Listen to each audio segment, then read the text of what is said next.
गुरुजनों का सम्मान करो। बच्चों का इतिहास का ट्यूशन चल रहा था। अध्याय समाप्त करते हुए ट्यूशन टीचर ने कहा, आज के लिए बस इतना ही, कल हम गणित करेंगे। उन्होंने अपनी पुस्तकें समेटी और चले गए। उनके पीछे बच्चों ने उन पर हंसना शुरू कर दिया।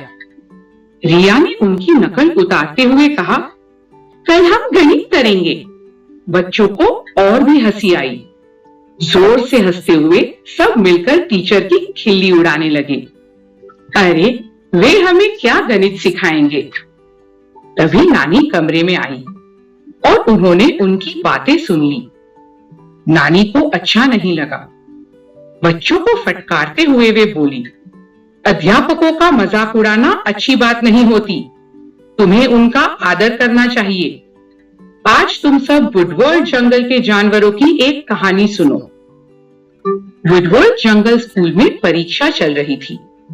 एडी, गॉर्जी, हम्पी, एजे और डीजे पूरी तैयारी करके आए थे। कक्षा में बैठकर वे प्रतीक्षा कर रहे थे कि अध्यापक उन्हें प्रश्न पत्र बांटना शुरू करे। उनकी अध्यापिका मिस फॉक्सी कक्षा में आई। एक एक कर उन्होंने सब विद्यार्थियों को प्रश्न पत्र बांटे।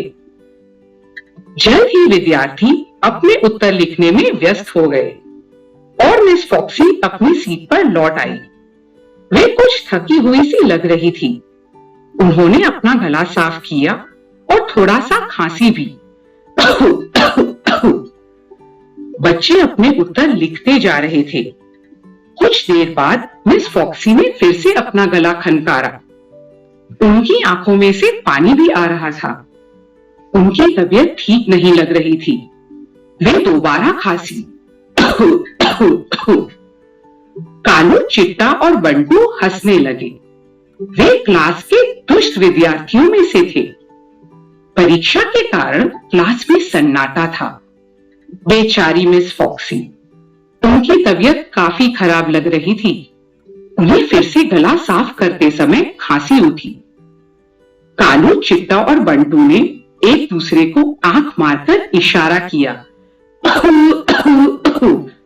वे मिस फॉक्सी की नकल करने लगे। तबीयत ठीक न होने के कारण मिस फॉक्सी का ध्यान उन पर नहीं गया। एडी और उसके दोस्तों को अच्छा नहीं लगा। उन्हें ऐसा लग रहा था कि कालू, चिट्टा और बंटी अपनी अध्यापिका का निरादर कर रहे थे। परीक्षा के लिए ट्रिंग ट्रिंग ट्रिंग समय पूरा हुआ और घंटी बज गई। मिस फॉक्सी ने कमजोर आवाज में कहा, लिखना बंद करो और अपने पेपर मुझे दे दो। बच्चे उनकी मेज पर आते गए और अपने पेपर थमाते गए। कालू, चिट्टा और बंटू फिर हंसे। अपने पेपर मिस फॉक्सी की मेज पर रखते हुए वे जोर जोर से खांसते गए और अपने गले खनकारते रहे। एडी, हम्पी, गॉर्जी, एजे और डीजे ने उन्हें घूर के देखा। तभी उन्हें किसी खतरे का आभास हुआ। मिस फॉक्सी अपनी मेज पर लुढ़क चुकी थी। उनका सिर मेज पर था और वे हिल नहीं रही थी। घबराकर एडी ने पूछा, मिस मिस आप ठीक तो है? मिस फॉक्सी अपनी आंखें खोल नहीं पा रही थी। क्या वे बेहोश हो गई थी? एजे बोला, मिस बहुत बीमार लग रही है। वे प्रिंसिपल को बताने के लिए भागे। मिस फॉक्सी को तुरंत किसी चिकित्सक की जरूरत थी। प्रिंसिपल ने तुरंत डॉक्टर को बुला भेजा और मिस फॉक्सी को घर पहुंचाने की व्यवस्था भी की। जल्द ही मिस फॉक्सी अपने घर सुरक्षित पहुंच गई और पलंग पर लेट गई। डॉक्टर भी उनके पास पहुंच गया। डॉक्टर बोले, सांस लेती रहिए। फिर उनकी छाती पर अपना स्टेथोस्कोप लगाकर उनका निरीक्षण शुरू किया और कहा, आपकी तबीयत ठीक नहीं है। इतनी खराब हालत में आप स्कूल क्यों गई? कमजोर आवाज में मिस फॉक्सी ने उत्तर दिया, और मैं क्या करती, परीक्षा का समय है। मुझे अपने विद्यार्थियों के लिए स्कूल में उपस्थित रहना ही चाहिए। डॉक्टर ने आज्ञा दी। आपको बुखार है, मैं आपको स्कूल जाने की अनुमति नहीं दे सकता। किंतु मिस फॉक्सी डॉक्टर की बात मानने को तैयार ही नहीं थी। जिद में आकर वे बोली, मैं बच्चों की परीक्षा के बाद ही आराम करूंगी। अब सिर हिलाते हुए डॉक्टर बोले, नहीं नहीं, आपको आराम की सख्त जरूरत है। आप आराम नहीं करेंगी तो तबीयत और बिगड़ जाएगी। अपनी कमजोर आवाज में मिस फॉक्सी फिर से बोली, मैंने कहा ना आपसे कि मैं परीक्षा के बाद ही आराम करूंगी। मुझे प्रतिदिन स्कूल जाना होगा क्योंकि विद्यार्थियों को मेरी जरूरत है। एडी, गॉर्जी, हम्पी, एजे और डीजे के दिल पसीज गए। मिस फॉक्सी के मन में उन सबका कितना ख्याल था।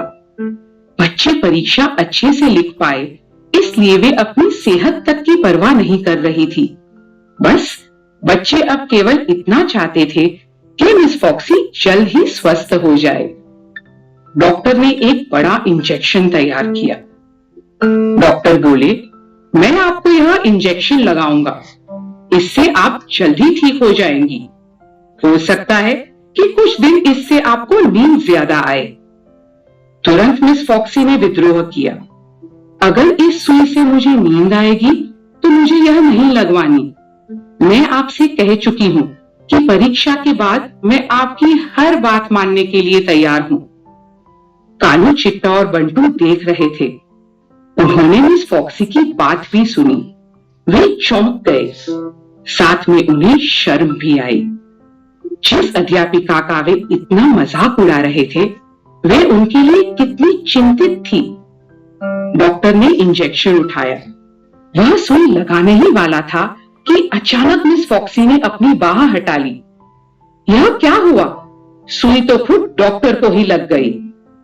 अरे अरे, चिल्लाते हुए डॉक्टर कुर्सी पर गिर पड़े।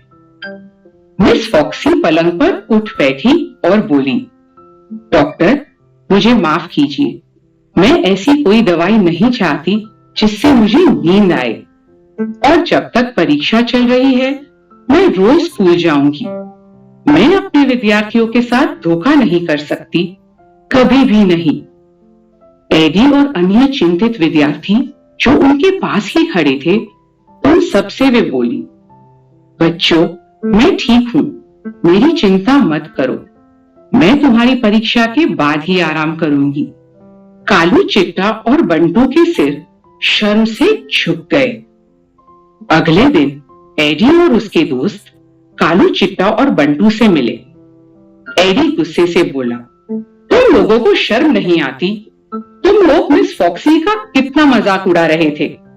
अब तुम्हें समझ आया कि वे हमारा कितना ख्याल रखती है।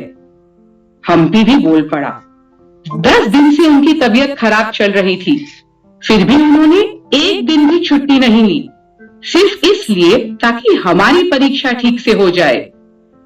कालू और चिट्टा बोले, हमें अपने किए पर शर्म आ रही है, हमें नहीं पता था कि उनकी तबीयत खराब थी। डीजे ने कहा, कुछ भी हो, हमें अपने अध्यापकों को हर हाल में आदर करना चाहिए। कालू, चिट्टा और बंटू ने एक साथ वादा किया, आगे से कभी भी हम किसी भी अध्यापक का निरादर नहीं करेंगे। यह तय था कि यह सबक वे कभी नहीं भूलने वाले थे। कहानी सुनते ही रिया सोच में पड़ गई। अंत में उसने कहा, नानी, मैं आपका मतलब समझ गई। हमारे अध्यापक हमें बहुत कुछ सिखाते हैं, इसीलिए हमें हमेशा उनका आदर करना चाहिए। सब बच्चों ने गंभीरता से हाँ में सिर हिलाया। आज उन्होंने एक नया सबक सीखा था। अब नानी को तसल्ली हुई। वे जानती थी कि बच्चे याद रखेंगे कि अध्यापक हमेशा आदरणीय होते हैं। हमने क्या सीखा? हमेशा अपने अध्यापकों का आदर करो। तुम्हारी सफलता में इनका बहुत बड़ा योगदान होता है।